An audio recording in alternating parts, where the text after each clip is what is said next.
ভাষাকে ভালোবেসে তাজা রক্তে গেয়ে গেল যারা মাতৃভাষার জয়গান, 21শে ফেব্রুয়ারি তাদের জানাই লাল গোলাপির শ্রদ্ধাঞ্জলি ও প্রণাম।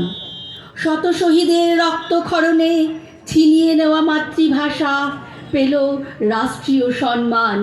নোবেল জয়ে বিশ্বকবি রাখেন বাংলার মান, গাই সম্প্রীতির গান। বাংলা আমার প্রাণের ভাষা, মনের ভাষা বাইরে, ওই ভাষাতেই মা মা ডাকি, অন্তিম সুখ পাইরে। বাংলায় হাসি কাঁদি, বাংলায় গান গাই, বাংলায় বিজয় পতাকা ওড়াই। তবু ভাবের ঘোরে যোগ্যতা প্রমাণে প্রায়ই ইংরেজি বুলি আওড়াই। সাহেবিয়ানা বজায় রাখি, বাংলা ছেড়ে ইংরেজি বলে সুশিক্ষিতের কালো চশমা পরাই।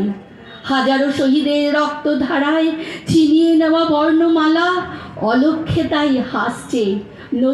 নতুন প্রজন্ম বিকাশ প্রতিপত্তি চেতনার উষ্ণ প্লাবনে আজ দেখো ভাসছে। তাই আর ভালোবেসে নয়, পথে নামো ভাই, এবার ভাষা আন্দোলন চাই। তোলো স্লোগান সবে, সব ভাষাকে সম্মান দিতে হবে। আমার রাজ্যে মাতৃভাষার সর্বোচ্চ স্থান হবেই হবে। শিক্ষানীতির নয়া সিলেবাসে, বাণিজ্যে, জীবিকায়, প্রশাসনে সর্বত্র বাংলাকে চাই। চাই মুক্তি সব ভাষার, চাই শপথ মাতৃভাষা রক্ষার। আশার আলোয় বুক বেঁধেছি, ভাষাই বিজয় তরী। শত শহীদের রক্তে রাঙানো 21শে ফেব্রুয়ারি আমি কি ভুলিতে পারি, আমি কি ভুলিতে পারি।